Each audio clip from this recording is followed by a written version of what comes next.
Welcome to Good Morning La La Land. I'm Dr. Erin. Hi, I'm Rob Mack. And I'm Jessamine Moyer. This is Good Morning La La Land, America's first live streaming daily talk show, coming to you live Monday through Friday at 9 a.m. on Instagram, Facebook, YouTube, and Twitter. Also available on Apple TV, Roku, and Twitch. That's right, and it's hashtag Transformation Tuesday. We're going to talk about the possibility that all transformation is possible, talking about epigenetics and how to switch on, switch off your genes, right? It's possible. Yes, that's right. You can do it. And not just the ones you wear in your legs. DNA. Those two. That's right. Exactly. Well, I'm so excited to welcome to our show our very special guest this morning. Helen, good morning, everyone back in the studio. Welcome. Did you have your coffee? Let's try that again. Lance, you've got the mic. We're so excited that you are in the house. He's the host of an awesome podcast. Tell us a little bit about your podcast and how you start your day, what your morning routine is, Lance. Yeah, absolutely. Thank you so much for having me. Well, my podcast is University of Adversity. So I basically find unique individuals who have been through struggle, adversity, and gone on to become successful in their niche. So super powerful for sharing people's stories. But before I do interviews like this or anything, I always have to start my day with a routine. So for me, it's been super, super powerful with always starting with meditation. I do 20 to 30 minutes every day. If I don't feel grounded and I don't feel connected. So that's super powerful. And then I'll go into gratitude. I'll always do 10 things I'm grateful for and why. And I really try and get into the state where I'm feeling it. And just kind of feeling where I want to go and my intention. So, and then I'll go right into affirmations and I'll read over, the things that I believe that I am and that I want to be, and I put myself in that space. So those are the three things that I really focus on to get my day started. And then of course I go and have like a cold shower. So that's super, super powerful as well. So and then it's midnight. Yeah, It's perfectly enlightened at that point. What time is it? Exactly. So we've got Megan and Kelsey in the house. They are transforming health and wellness. They've got a great new 6-week program they're going to share with us later in the show. Good morning, Megan. Hi, good morning. So how do you start your day? What's your morning routine? Yeah, so I'm a total morning person. So I wake up bright and early. I clean the house. I eat breakfast. I work out. I get everything going, and then I start working. Oh, God, Wow. I wish that would rub off on me. I can rub it off on you. Let me sleep when I wake up. It's going crazy. State. Kelsey, what about you? How do you start your day? What's your morning routine? Megan and I are very similar. I also get up, get a workout in, take a shower, start journaling, start working right away, have a giant cup of coffee. I love mornings. I love coffee. Dr. Caroline Leaf is here. We're so excited. She's an incredible author. She's got the book, Think, Learn, Succeed. Good morning, Dr. Caroline. Good morning. It's so good being here with you all. We're so grateful for your time and your talent. How do you start your day? Well, I'm big on mind. Mind is my area, so mental self-care is vital. I basically do a 7 to 15 minute mental self-care routine that just helps make sure that I've got my mind right, because if your mind isn't right for the day, nothing else will go right. So it's like a little routine that I've developed, and it's actually in the book, and that basically gets my mind active, and my mind changes my brain. All our minds change our brain, so they're not the same thing. So by using your mind correctly, you get your body and brain right for the day. I wish I would have learned how to switch on my brain, as she says, a long time ago. My mom would always look at me and say, turn your brain on. Well, Mom, we found our woman. Yes. We found the expert. That's right. I've spent most of my life trying to turn my brain off. So it's like, I think too much. Well, thank you for helping us flip that switch today here on Good Morning La La Land. We're so excited to talk to you all later in the show. I love it, Megan. There's actually people who really love to clean, and I think it's amazing. And I think it just goes to show us that we all should stay in our genius and what we love, because if we all came together, then we'd have clean houses and people really productive. I'll tell right? you what, Such a good I point. do not love to clean at all, but when I am wildly stressed out, I get out the Swiffer, I vacuum, I clean like a mad woman, because it's the only thing I feel like I can do is control that space, and I have a visual satisfaction of like, oh, look how much cleaner that sink is. My life is going to be so much better. Look at that bathtub. It's like, it does not matter at all. It's so true. That's one of the reasons I also find cleaning cathartic and like therapeutic. I do too. But it's one of the reasons I always choose small places though, because I don't like the idea of cleaning a whole huge house. I mean, that's just overwhelming to me. Yeah. You know. Yeah. I think it's, for me, I actually don't mind cleaning at all, but it's a mental game, because if I know I have to clean, I'm going to be cleaning, then it's always on my mind whenever things are dirty. So if I, delegate it, then it just goes completely off my consciousness. So it's like it frees up mental space. Totally. Oh yeah. If I have to clean it and I'm not stressed out, I get totally stressed out by making more of a mess. It's like doing your inner work. Like all this stuff you have to get out of your closet, and you're like, what am I doing with my life? It's so true. And it goes back much neater and nicer every time, just like your soul. But it's dirty and it's hard. It's so true. Things get worse before they get better. Well, in LA is like super dusty. Yeah, It is like you have to dust all the time in LA. It's funny you say that. The other thing I notice is like your whites never stay white, no matter how much Clorox or baking soda or like OxyClean I use. No. It's just not the way It's a dirty city. it was when I bought it. Yeah. Just like the people. Oh, well. Just kidding. I do love the city though. Do love LA. We got down and dirty last night at the Jam Jam. Have you heard about this? No. It is an invite-only music event for industry professionals and music lovers, and it's where everybody comes to just gig out and jam. It's hosted by Jam Card, which is a new app. It's like LinkedIn for music professionals. Oh, cool. And the drummers behind Gaga or the guitarist, whatever, they're all come together, and everybody stands around them, and there's hundreds of people and lights, and their one rule is no covers. So it's all just improv, original. There's 2 drums set up. There's bass guitarists, saxophone players, there's a vocalist, and you can tap out and tap in. So all these professionals were just coming together and jamming in Hollywood last night. Wow, I love That's it. why you live in the so city. cool. That's exactly why you live in the city. Absolutely. You won't get that in the suburbs. No, that's also why she doesn't wake up and Swiffer first thing in the morning. No, Are you kidding me? I was at the Jam Jam Yeah, you're not last gonna night. Swiffer. Swiffer, Jam Jam. I feel like Jam Jam might be where it's at. Exactly. If you love music or you are a professional and you are looking just to like jam out and be inspired, this is an incredible new app, and it's also a great way for musicians to get jobs too. Wow. Producers are booking gigs, studio sessions, tours, Right. and things off this app, so it's really exciting. I remember I did a lot of salsa dancing when I first moved to LA, and there was a thing called, I think it was Stomp, and once a month all the different styles of dancers would come together, and it was very similar. They'd have musicians that all came together, and all the different, like, all the, I don't know all the different names of different dances, but everyone would dance together. So like the salsa dancer would dance with the hip hop guy with the da-da-da. Oh, wow. And it was the coolest thing. a mashup. It was really super cool. I gotta say, I didn't feel cool enough to be there at the Jam Jam Oh, last yeah? night. When I showed up, I was like, there was a line outside of like the most cool, like music, indie, hipster, like, I didn't have a hat on. I should have had it. Everyone had this headwear. It looked amazing. Right. It's so true. I feel like in LA, there are like 2 items that I always need, which is a leather coat somewhere tucked away in the car and a got it. hat. You have to have those 2 things just in case. The scene could The only change on hats you. I have are for the beach, Yeah. so they're not going to work in the The Jam beach Jam. hats. Okay, that's not going to work. Not so much. Like, who's this chick? Although I went downtown last night, I was with a client/friend, and downtown, you guys, seriously, I mean, it has some dark spots to it, but it is amazing how much they've done downtown. I mean, it is. Where'd you go? I don't know the name of the restaurant, honestly. I'm just like incoherent when I go anywhere. But so gorgeous. You feel like you're in a completely different city. I mean, LA is amazing because you're in one city, it's a completely different, we call it the 3-mile zone everywhere, because if you're not, every place is a completely different consciousness, a completely different vibe. But downtown, I felt like I was in New York City. It was amazing. It's a good point. I didn't know that when I moved to LA, the 3-mile zone, TMZ, that's Yeah. where I get it from. But it's a good point about downtown LA. I have a lot of few celebrity clients actually that live down there. Like they intentionally chose to live there because it's so up and coming and Right, beautiful. and all those high rises, they're amazing. Yeah. There's some beautiful old bank buildings they've turned into lofts and condos. It's really cool. But one of my favorite parts about Los Angeles is the historic downtown area.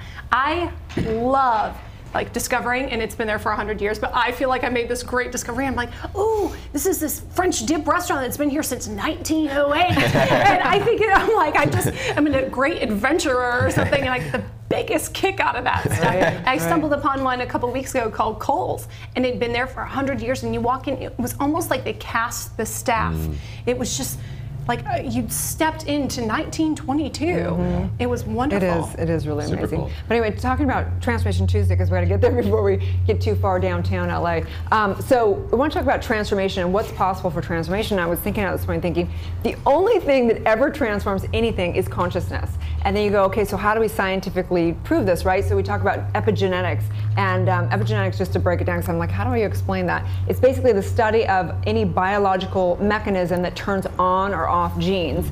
And you know, Bruce Lipton did Biology of Belief, which is so amazing. But basically, the point is that he was a doctor studying genes, studying how it turns on and off, and he realized that it was really the environment, but we choose to put ourselves in whatever environment. So literally, it's only really 5% of your destiny is your gene, and so it's just like, there's no excuses, you guys. Like, if you want to transform something, make it happen, right? That's such a good point. Like, I remember the reason this is so important and critical to me is because of happiness. And when I first discovered how unhappy I was, I was under the belief that happiness, that there's a genetic set point to happiness, that you can only get so happy. But it found out basically that by changing some things in your environment, changing some things in terms of your life and the way you think, you can actually increase your level of happiness and increase that genetic set point.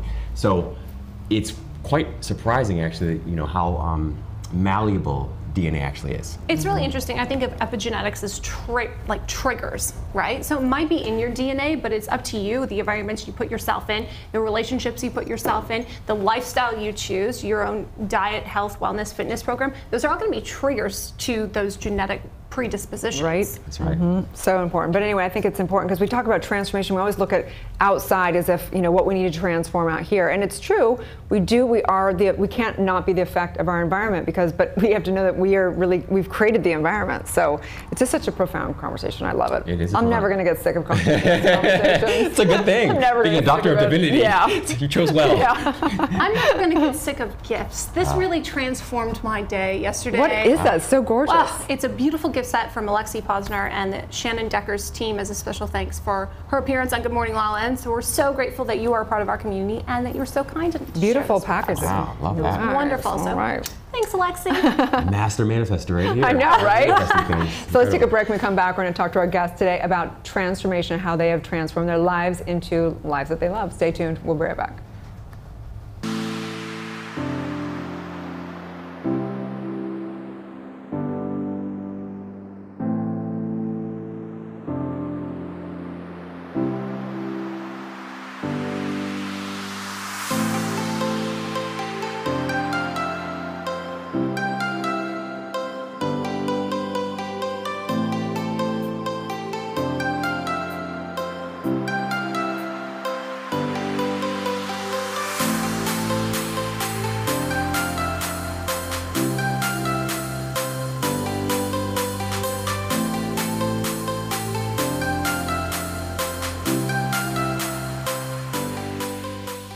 Thank you for tuning in to the Model Mama Show.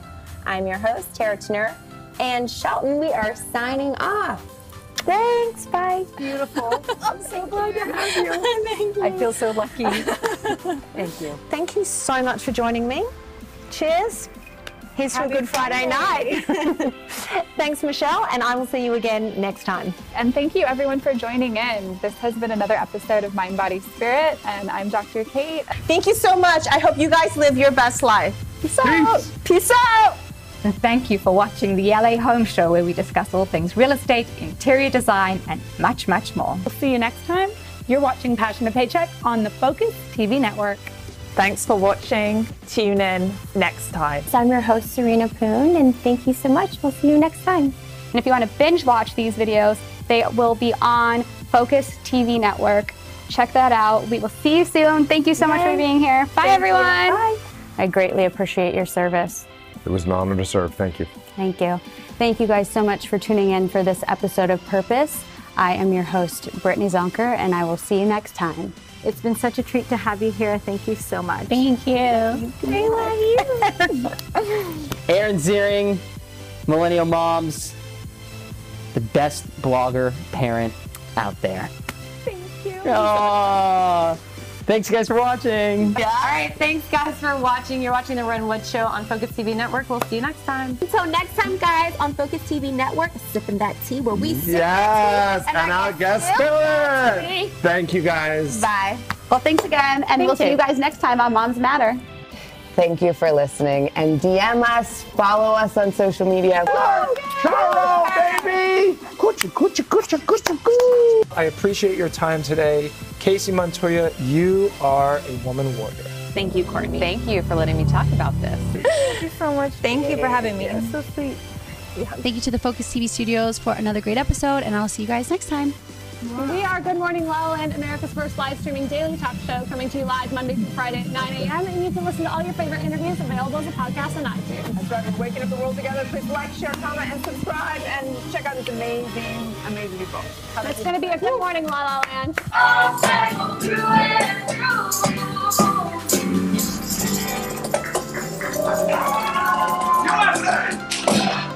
Well, thank you so much for watching and for listening to Celeb CEOs with Rachel McCord. This is Erin Kerman, and we've got Jax, and tell me her name one more time. Lucy in the studio making lots of fun noises. Mwah, we love you. Tune in next time. We'll talk to you soon. Thanks, sir.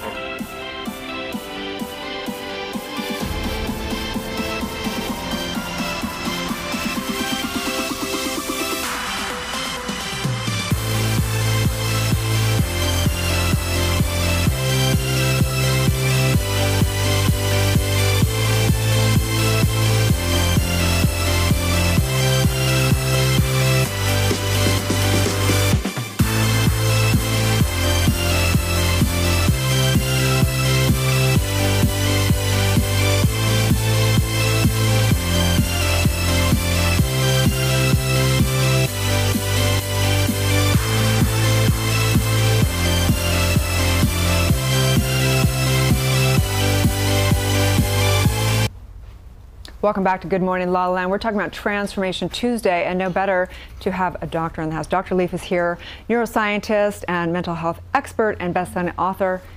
So glad to have you here to give us some downloads from your world. Oh, thank you. It's such an honor. Thank you for what you do. Yeah. It's great to be here. Thank you. It's great to have you. So take us, you work with a lot of individual mental health things and whatever. I want to talk about your own personal journey first of how you came to, your own journey to desiring this. We usually only teach what we truly are trying to figure out for ourselves. So let us know about that. Well, what started was many years ago when I was doing my, I wanted to get into the whole mind, brain. I was going into neurosurgery. Then I thought, I actually like people. So if I'm doing neurosurgery, I can't talk to people really. So I started getting into the whole mind-brain research thing. And it was fascinating because I was living in South Africa at the time.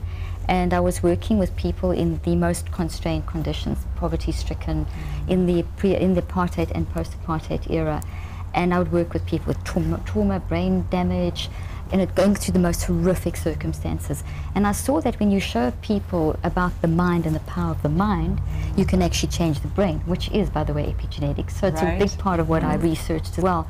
And to see the transformation in people's lives, that they couldn't control their circumstances and events, but they could learn to control their reactions in terms of how do I manage myself in this traumatic socioeconomic situation. And then I also worked with people with very traumatic brain injuries. And I love that you've spoken in a lot of spiritual centers and knowing that, we're coming together, and science and spirituality. And so talk to us about what your thought is. Like, what is it around spirituality? How do you have faith and then also still be a doctor? Yeah. It's a question I get asked a lot, and it's a great question because I don't see the difference between them. I don't either, seriously. So basically my research dealt with understanding the spiritual nature of man, which is 99% of who we are. So when you talk about spiritual, you're talking about non-physical in science. So the two go hand in hand. They're not two opposite sides of the pole. Science comes from the word skir, which means knowledge. So basically you're studying knowledge, and we are spiritual beings, and we know that. Our ability to think and feel and choose, we're so spiritual, and science just explains how that all works. So it's a total natural blend. So phenomenal that you say this, and I'm sorry, I'm just excited because I remember discovering what the word psychology really meant. It was the study of the soul. Psyche means soul, right? And so I wonder about that because sometimes we talk about the soul, and we talk about the mind, and we talk about the brain. Could you help us understand the difference, particularly between the mind and the brain? Because I think that's something that we all get kind of hung up on. One of my favorite questions. So back in the 80s, when I was training initially, I was told the brain can't change. And there was that feeling or belief right the way through to the mid-90s when they discovered all the technology to see inside the brain. And they started seeing, well, if people think, then their brain changes. So bottom line there is that back in the 80s, I was already saying, from a spiritual standpoint, if you change your mind, you change your life. So there, and the work I was doing with traumatic brain injury, if you help people to really think, it changes their brain. So that kind of led me into the research on mind-brain, which I've done for 30 years now. So the mind is of spiritual or non-physical think, feel, choose. You can understand it through quantum physics. And then the physical brain is your physical brain and body, and that actually forms collectively 1%. So the 75 to 100 trillion cells of the brain and body form the 1% physical. So the brain is the physical, the mind is the non-physical. They work together. It's called interactive dualism. They're two separate things, but they work together. The mind's useless without the brain because it expresses itself through the brain. You build thoughts into your brain. You change your brain with your mind. So it's mind over matter. And the brain is useless without the mind. There's a philosophy of science that has been going on for about 350 years, and it's peaked in the last 50 years, which says that you are your brain. But you're not your brain, because when you're dead, your brain can't do anything.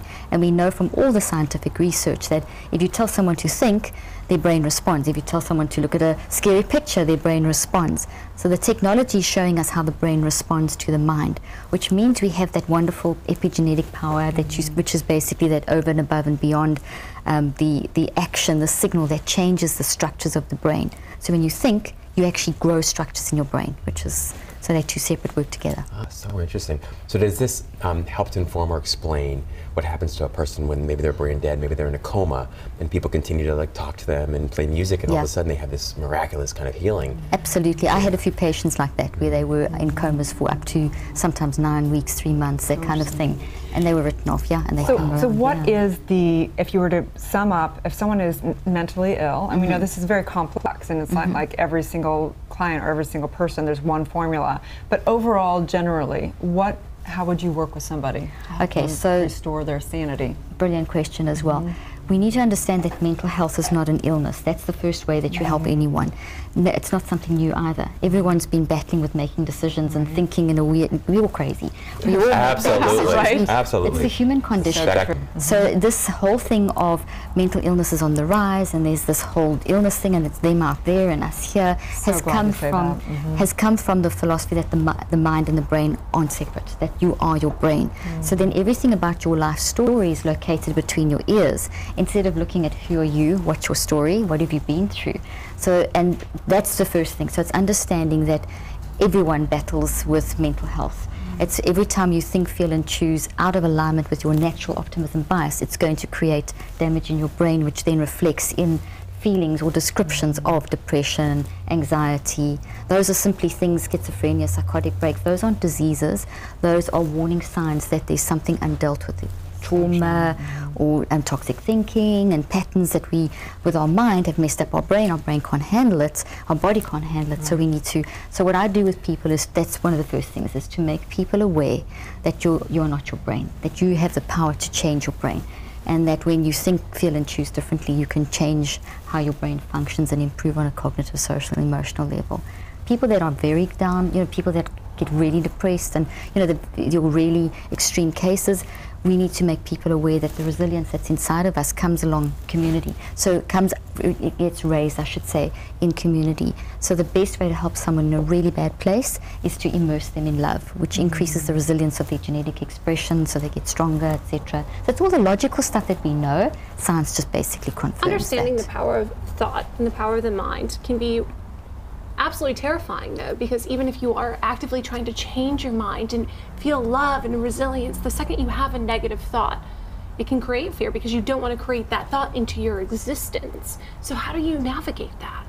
You guys ask amazing questions. Spot on. I mean, that's such a good question because it's also one that's asked all the time as well. So essentially, we're wired for optimism. There's nothing in our brain and our body, right down to the subatomic level, that's designed for incorrect choices or anxiety, depression, all that bitterness, jealousy, envy. So when we do any of that, we throw our body into disequilibrium. And what is actually abnormal then stands out, so it draws our attention, because the norm is our default mode is operating in this optimism bias. So when we have a toxic thought, or like you mentioned, when you have something that is a problem, like it just throws us, something that's toxic that just throws us, what do we do? How do we navigate that? to have the awareness, first of all, that that's not who you are, that's who you've become. That's a very, very small part of your genome. Talking about epigenetics today, when we have a toxic issue in our life, we can't damage more than a percentage of 3% of our genome. So that means 97% plus is operating in the optimism zone, which means the power is in soundness and the ability to actually get through that process. So with my patients and we meet, like now I do conferences and things, so I don't work individually anymore, but the first thing the first message was for a person to understand that you can stand back and observe your own thinking, and you have the ability to step away from that. That's not who you are. That's just a tiny percentage of your life. You can live there and your whole life can become a mess, or you can realize you can actually stand back and then just do things that actually help people to experience that. And once a person gets that understanding and starts experiencing that, you can then rewire your brain, literally through a process. It does take time. It takes 63 days minimum to rewire a toxic thought. I'll be honest, So when I stand back and I observe my thoughts and look at that girl, I do not feel love or forgiveness. I feel anger. I feel frustration, because it's like, you know better. Choose that positive. Why are you giving that power over? That makes me mad.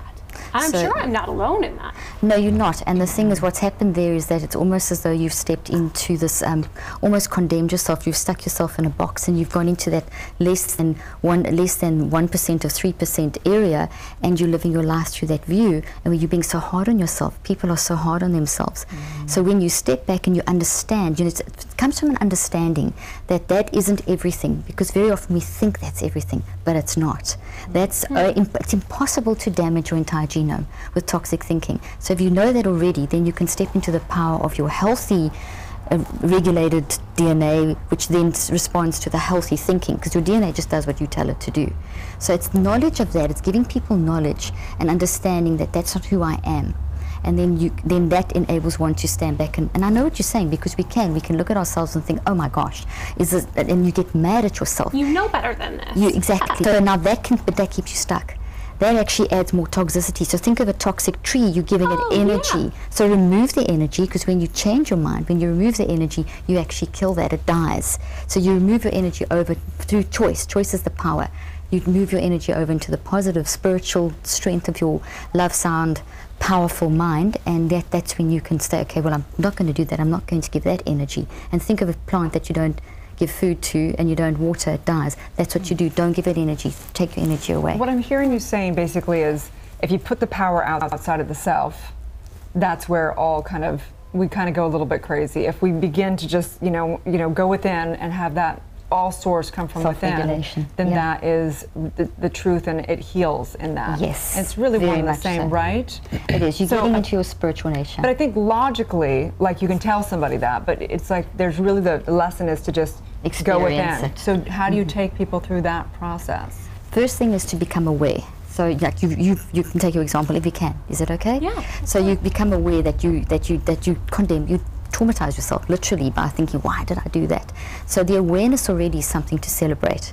So just by celebrating the awareness, so you're not celebrating the condemnation or the guilt or whatever, the shame or the perfectionism or something, you are celebrating the fact that you're aware of it. Science shows us that whatever you're aware of, that physical thought in your brain that you've built from having that, going through that process and building, you can't do something without having built it. So you have a physical structure made of proteins in your brain that is holding that toxicity. So by being aware of it, you've moved it from the non-conscious mind, where it's powerful and condemning and full of energy. You've moved it to the conscious mind, where it's weakened. The minute you're aware of something, we see from science, you've now weakened it. Anything that's weak can be changed. So you reconceptualize.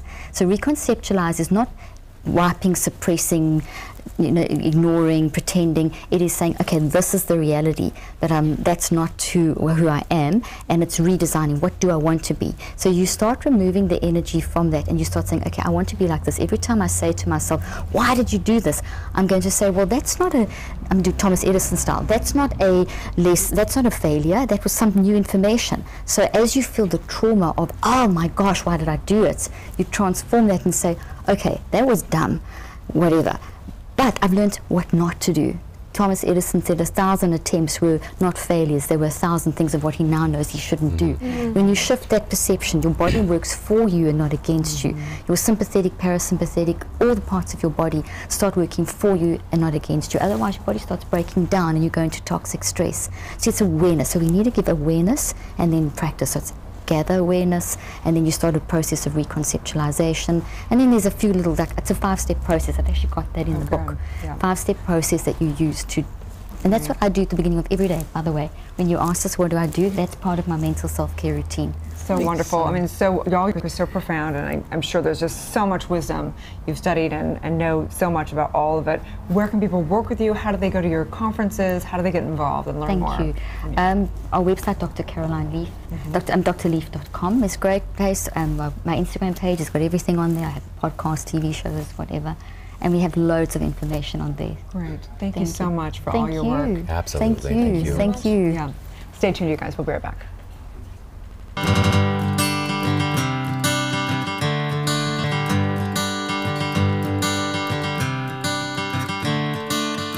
Another turning point, a fork stuck in the road. Time grabs you by the wrist, directs you where to go. So make the best of this test and don't ask why. It's not a question but a lesson learned in time. It's something unpredictable, but in the end is right. I hope you had the time of your life.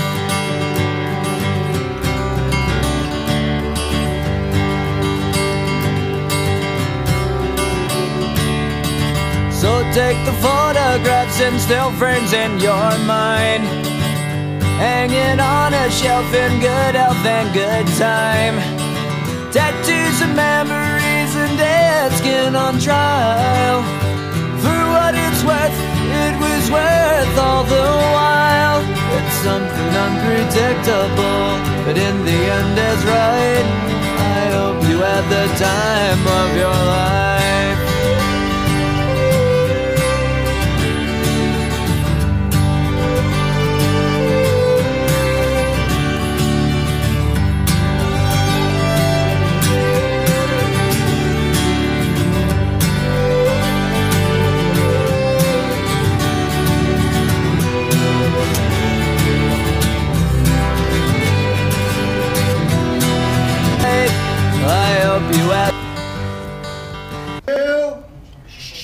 Welcome back to Good Morning La La Land. Lance ECOs is in the house all the way from Vancouver here in La La Land. I'm so excited. You know, we've been talking a lot about transformation. Obviously, your podcast is all about that, overcoming adversity to really transform your life into something you love. Right. So, you've been featured also Forbes, Entrepreneur, Thrive, and we were featured together in NASDAQ, right? Yeah, no, it's so great to meet you. Great to meet you as well. Thanks for having me. Thanks for being here. Yeah. So where'd your journey start? So I was a hockey player. I started out, that was my dream. I was chasing around that dream for a long time. Played at a very high level, but a lot of distractions came along the way. Made some really, really poor choices, as we do at 19, 20. And it just kind of took me on a toxic path after that. So from there, I was kind of dealing with, you know, the loss of my dream and that kind of stuff. So I was trying to find where it is I wanted to be, because at one point I was known as a hockey player, and when you're a lot of athletes out there realize once you finish that, it's hard to start something else. So from there I tried a bunch of different things, and then I got into like the bar industry because I knew I was a people person, and I knew I couldn't just do a job that wasn't being around people and relationships. So I got really good at, you know, communicating with people and talking to people, and I loved it. I got like addicted to that feeling. So I went in, I did bartending for a long time, and it allowed me to travel, but I also fell into a very toxic part of my life where, you know, one thing led to another. Your work turned to, you know, every day I was drinking every day. I was going down all these rabbit holes I didn't want to go down. So while that was happening, I went through some crazy stuff with my family. I lost my younger brother to suicide, and my dad within the same 18 months. So it all happened very quickly. It really forced me to reevaluate where I was in my life and what direction I want to be, because life, it's not guaranteed, right? And I went down this path of deciding where do I want to be, what do I want to do with myself, and I just decided from then on that I wanted to start living more of a fulfilling life, impacting people on a level that was more than just giving them an experience at a bar, which is what I enjoy. But then I thought, well, what if I could give this experience, the relationships, that kind of thing, in a bigger scale? So let's talk about that moment though, because when you're in that rabbit hole and your compass is just spinning, you don't know north from south, east from west, what helped you choose that direction? Was that a person? Was it a book? What was it? Great question. Well, I actually quit drinking in 2017 for a whole year, and I ran a bar completely sober. So I did that clarity alone, from not having to just go from hangover to hangover, chase it over and over again. That clarity alone was just opened up my mind to so many things. And from there, it was like, instead of, just trying to feel better, I was thinking of all these things, and then I started to get into personal development, and that's when practicing stuff that I didn't think worked when I was younger. I was like, the typical, that's stupid, I'm not gonna do that. Started doing gratitude and start meditating and that kind of stuff. And that really had a profound effect on my life. And and I don't even know how it happened. It just started pushing me into a direction.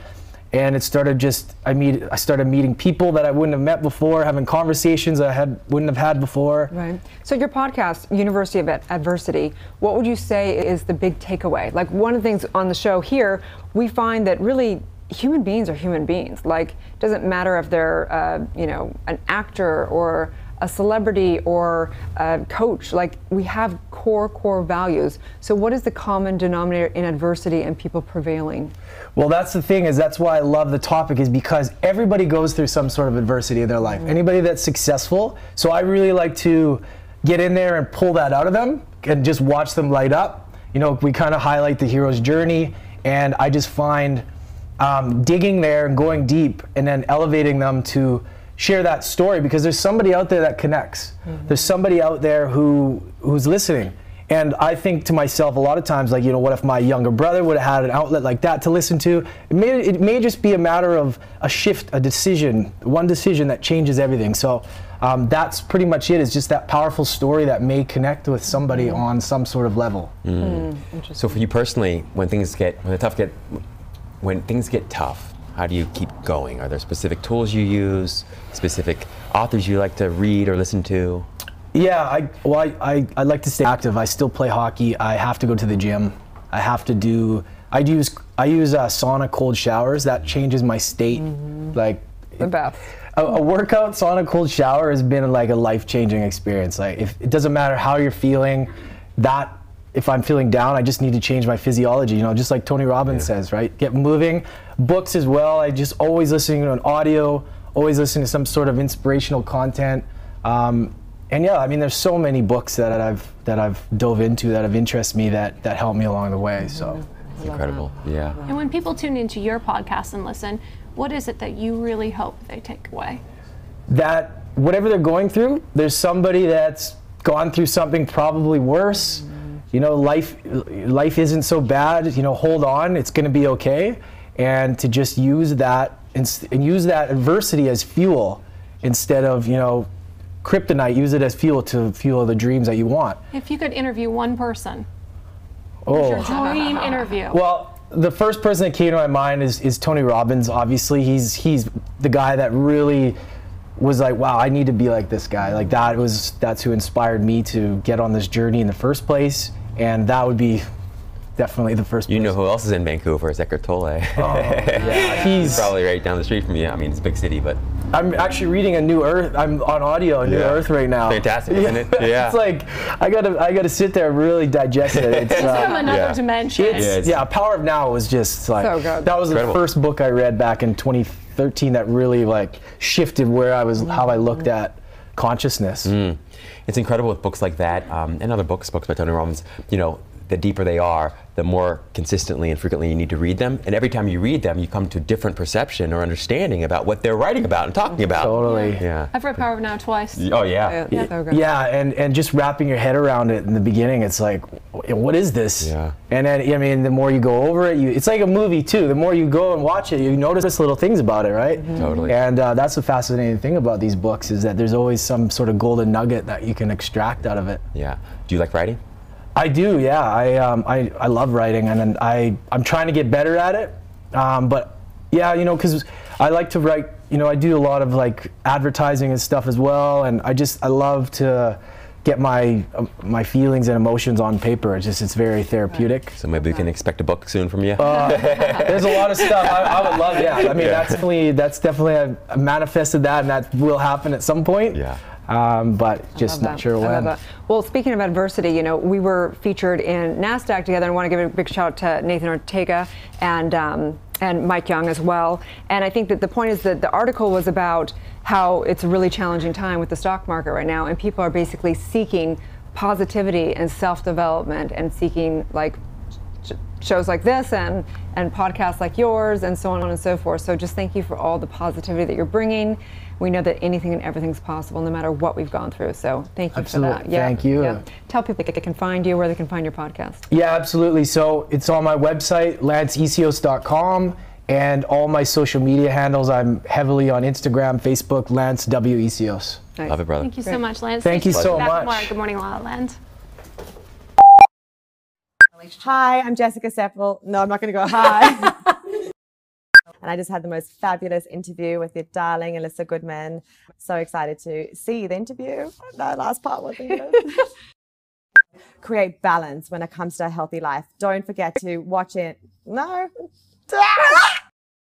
So don't forget to check it out on Focus TV here in West Hollywood. All right. He hates it. Check it out on Focus TV.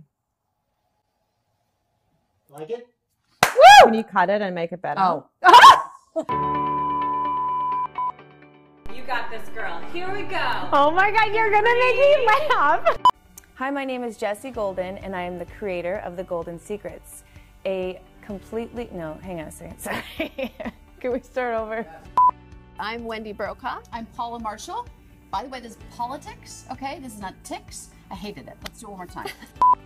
Well, that's why I created Just a Thought meditation recordings, so that you can meditate in your sleep. Pause it there. Can you edit it in? Being new in town, it gives me a perspective on, oh shit, no, that was wrong. No, can we start all over? That's too much talking. No, I'm an actress. I mean, you've seen me. Hopefully. Yeah, it's like so hard. It's so hard. That was so hard. Once you go chocolate, you don't want to stop it.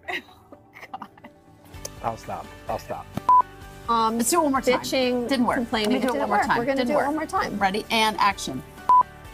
Do I just talk again? If you are vegan, you get a vegan broth. You, Jesus, guys, fuck. I'm blah, blah. Single issue. Single issue. Andy, did I make it fun yet? Thank you. It's no longer a golden secret. We're done.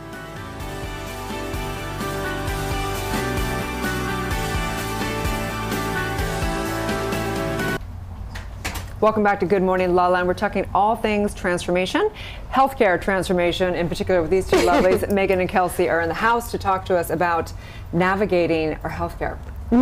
Which is one of the scariest things any adult could have to do. I know. It is so tricky to navigate not only the insurance system, but your own medical files, how you really feel. Most people don't even want to deal with it. It's so great that you've been able to actually put this into a little book that's cute. Make it fun and exciting. Like, okay, I want to fill in these pages.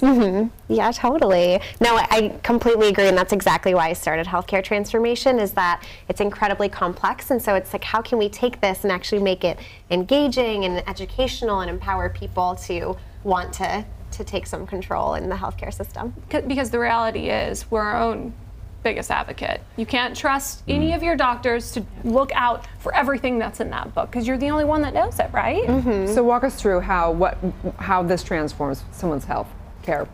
Yeah, so care transformation from the standpoint of navigating the system, right? Because it's incredibly complex, whether it's the insurance system or the provider system. And so wrote the book from that standpoint. So it's very simple, helps people both navigate improvement of their health and manage their health, but also navigate the insurance and provider system. And then we also create videos and do other kind of creating impact in the space, both from healthcare and What health. do you love most about this book? What do I love most? I think the fact that it allows people to engage with the content, right? So it's not just what's a deductible, but it's actually what is my deductible and how do I understand that and what do these documents mean and things like that. So Yeah, I have to say, you know, the notion of healthcare is kind of anxiety ridden and anxiety producing. And when I look and read your book, I feel calm. And I think for me, that's the ultimate compliment, because I don't want to read a book like that and find more anxiety and more stress. I want to find workable solutions, and I want to feel better about having discovered those workable solutions. So thank you so much for sharing. So walk us through. So when, let's say for example, I'm a woman and I want to have, my annual checkup, and I want to know what birth control, things like that. Would this book be something that I would be working through, or who would be using a book like this? Yeah, so I would say this book is aimed at any individual who's really working on managing their health and working on improving that. So it goes through a lot of the basics. There's actually a lot of things. So for example, preventive care is a big one that most folks don't know. What do I need and when do I need that based on my age and gender? And so I've simplified that in the book, for example. So Kelsey, how you use this and how has it transformed your personal health care? Yeah, I love the book. I'm one of those people that gets extreme anxiety thinking about insurance. I don't know. I'm like, Megan, can you help me choose insurance? When should I go to the doctor? How do I pick this? So the book really helps you kind of start and then finish, and it takes you through the whole process of how to choose a doctor, really checking in with yourself and seeing what do I really need, what are my current healthcare stats, what are my issues, who should I go see, and it really just helps you track everything, which I find to be really useful. I'm very visual. I like to have everything written down. You can take it to the doctor and they can give you advice and you can write notes in it. So And is it only for Western doctors? Can we get our alternative doctors also? How does that help us in that arena? I mean, I think it can help you in any aspect of your health. And so there's the beginning of the book is really focused on health in general. And we'll talk about our 6-week wellness program and the work that Kelsey does. But then it also goes into healthcare, health insurance. And so it's really aimed at anyone who needs the kind of simplified basics, how to understand this without feeling totally overwhelmed. It's important. Totally. Especially for those who are watching, like myself, who don't have health insurance. So to be able to navigate the healthcare system uninsured is a whole other monster. So peace be with you if anyone else is trying to do what I've had to do for the past few years. And that's carry a suitcase of medical files from doctor to doctor, office to office, literally a suitcase. Oh my gosh. If I could have this and say, okay, this is a summary of what's in that case, that would help tremendously. Yeah. Well, and honestly, for people in your situation too, when open enrollment comes around, we do a ton of workshops, we have videos, we have content on social media. So there's a lot that we do to help people who are uninsured and need to better understand, especially here in California. We have covered California and different options like that. And so there's a lot that we do to help folks navigate. So tell us about your 6-week program. Yeah, so it launches Thursday. It is a 6-week wellness transformation program. It really takes a holistic approach to health and wellness. It's not just like, here's a diet plan, follow this. It really looks at nutrition, fitness, lifestyle, healthy habits, things like that. So over the 6 weeks, we have a different topic each week, and we really build on the content and help people understand how to take better charge of their health and live a healthier life so they don't necessarily need to utilize the healthcare system as much. We really focus on prevention and just living a healthier, happier life. Yes. So critical. Where'd your passion for this work begin? So for myself, and I'll let Kelsey tell her story too, but for myself, I always was really passionate about healthcare. I wanted to be a doctor. I was doing all the things. I went to Johns Hopkins and got my master's in public health. And while I was there, I really understood, hey, we actually have a ton of problems with the US healthcare system. It's incredibly expensive. Not everyone is insured. We actually don't have that great of health outcomes, and so it made me realize I really want to fix the system as opposed to being maybe another cog in the wheel in our US medical system. And so I've been working to fix the US healthcare system ever since, and really it became clear to me that people don't understand how to navigate the system, and ultimately they actually make bad decisions for their own health and their wallet because they don't know how to navigate. And so that's really where the kind of genesis of healthcare transformation came from. But one of the other things is just health. In general in the US, we have heavy healthcare utilization because we don't necessarily have healthy people, right? I think everyone here is very fit and healthy. We're going to receive that. We'll receive that. Or sure not, we'll receive that. But actually 70% of the US, over 70%, is actually overweight or obese. So there's huge opportunity there. And when Kelsey and I met, we just had this same kind of energy around healthy living and lifestyle, and that it's not just about dieting, it's about your mental health, it's your physical health, it's nutrition and exercise. Everything. Yeah. Thank you so much, you guys, for all your work. Where can they find the 6-week program and find all your other information? Sure, you can go to caretransformation.net/forthebody to find the 6-week program, or social media. Yep, Yeah, Healthcare Transformation on Instagram, Facebook. Great. Twitter, all the so socials. Yeah. Stay tuned, we'll be right back. Awesome, guys. Hi, this is Roxy with Ceremony. Wait, this is Ceremony by Roxy, sorry. Hi, this is Roxy, and this is Ceremony by Roxy. Hi, this is Roxy, and this is Ceremony by Hi, this is, okay. Hi, this is Ceremony by Roxy. I am your host, and this is a show about mindfulness, healing, and living a life with purpose. I keep going, right? Looking forward to watching the rest of your journey and having your beautiful wife on next. I should recut that one. Hold on. Yeah. Look, you just made your first TV show. I can't wait to see the bloopers. Oh, there's plenty of that.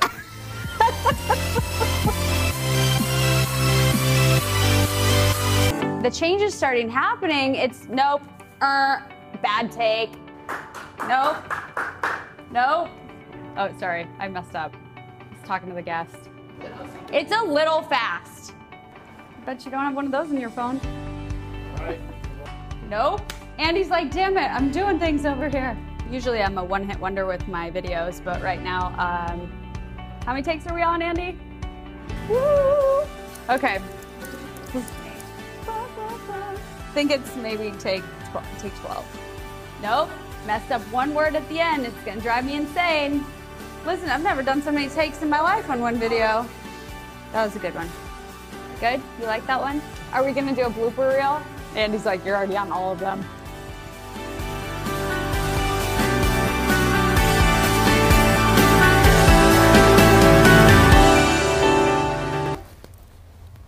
Welcome back to Good Morning LaLaLand here on Transformation Tuesday. I might be the only one who remembers that song, Turn It Up on a Tuesday. But in any case, it's Transformation Tuesday, and we're talking how to change your mind and your body for the better, really. And so I guess the question of the day that I have for each of our phenomenal guests is, what's one tip you would have for our viewers if they want to change their mind or their body for a healthier, wealthier way of living? So we would start here with you, Meg. You would start? Yeah. I would say to engage with your health. I think one of the things, especially with the healthcare system, is that people shy away from it, they push it away, they don't want to engage. But really that you need to actually engage with the healthcare system on some level to make sure that you are healthy. So I think just helping people feel empowered, engaged, and we have tons of resources at caretransformation.net to help with that. So Love it. Yeah. For me, coming from the nutrition standpoint, I would say focus on nutrient-dense whole foods. You know, it starts with food. Food is really medicine. It nourishes your body. So cut out the processed stuff and just focus on whole, real foods. And then maybe we'll have a white smile just like these two. Wow. That's a brush. Yes. Yeah. Lots of teeth I also brushing. do Colgate commercials. All that. I gotta say, just practice gratitude. focus on what you have, really feel it. The more you focus on what you have, the more, good things are going to come into your life. I really believe that. So gratitude. That's right. What you appreciate appreciates. Yes. I would say that you can't, to be aware that you can't control the events and circumstances of your life, but you can control your reactions. So to help people to understand the mental self-care of controlling your reactions is very, very important, that we have that kind of power inside of us. What would you say is the first step in controlling those reactions? Living a self-regulated life. So science shows us that we are able to stand back and observe our own thinking every 10 seconds. So we're actually designed to be very self-regulated and very aware of our own thinking, not to become self-involved, but to become very nurturing and caring and getting back to our community. So the more you understand about yourself, the more you're aware of how you're functioning and how you're helping, how you're impacting others, the more you just want to actually love others. There's a great quote on the space between life happening and you reacting, and there's a choice in there. There's a where, huge choice in there. Where life beyond your dreams lies. No, it's not. It's everybody else's fault. It's always everybody else's fault. It's the condition, it's the circumstance, it's never me. It's never me. All right. Pointing fingers. Well, we have a little bit more time. What do you think is the biggest transformation you guys have gone through? Ooh. I would say right now in my life was switching from the corporate world to starting healthcare transformation. Ooh. That was a big one for me, of taking this leap to say I want to have a bigger impact on this world, and so how am I going to do this? And it was to step away. So I would say that's a big transformation. Indeed, it is. Yeah. I would say my answer is really similar. I also recently became a certified health coach and nutritionist, and I'm working with Megan at Healthcare Transformation. So leaving the security of working in the corporate world to do this kind of startup thing has been a big transformation. It's scary too. It is, but it's so life-changing and amazing. They still have the biggest smile. It's scary. Yes, I know. Self-regulation at its best. I love it. Positivity. For me, it was just getting out of a toxic lifestyle. The bartending stuff made me a good fit. So just getting that out of my life instead of it being my whole life, very, very, very small part of it now. So nice for me. For me, it's been, to put years teaching people how to help them transform and get through trauma. I mean, you go through stuff in your own family and you actually really have to apply the principles in your own life. And I found myself doing that. And that was very transformational. We had some very challenging things happen in our life. Our son was nearly murdered on a study abroad trip, and it really was a point where you realize how much you believe in what you believe, and that was very transformational. Made me realize we really need mental self-care, and we need to work in love is so important, that connection with humanity. Self-care, and in those dark moments when you're really called upon to source your faith, whatever that is, you know. Yeah, for sure. I think that the biggest transformation for me has been not looking for love outside of the self, for sure. It's changed everything. Freedom beyond, just the constant battle of feeling like it's not enough or it can never be enough, or seeking for stuff outside of the self, for sure. So true. Yeah. Oh, I'm in the throes of transformation right now. I don't know if you've been listening to this, but I've got to go from that 3% to the 97%. I'm all in it. I'll be reading Think, Learn, Succeed, and filling out my healthcare thing later this afternoon. I love it. Cropped pants and double-breasted blazers. It's taken me a while to embrace those two things, I would say. Honestly, for me, in all fairness, just committing my life to being happy. I think that in of itself is actually a much bigger feat than people realize. The ways in which we compromise our happiness and the way in which we give our power away. So that's been most important to me, in addition to the double breast. You look good. Thanks. Sharp. Thank you so much for watching Good Morning La La Land. We are America's first live streaming daily talk show, coming to you live Monday through Friday at 9 a.m. And you can catch all these interviews available as a podcast on iTunes. That's right. We're waking up the world together. Please like, share, comment, and subscribe. Have a wonderful, beautiful Transformation Tuesday. It's going to be a Good Morning La La Land. Support these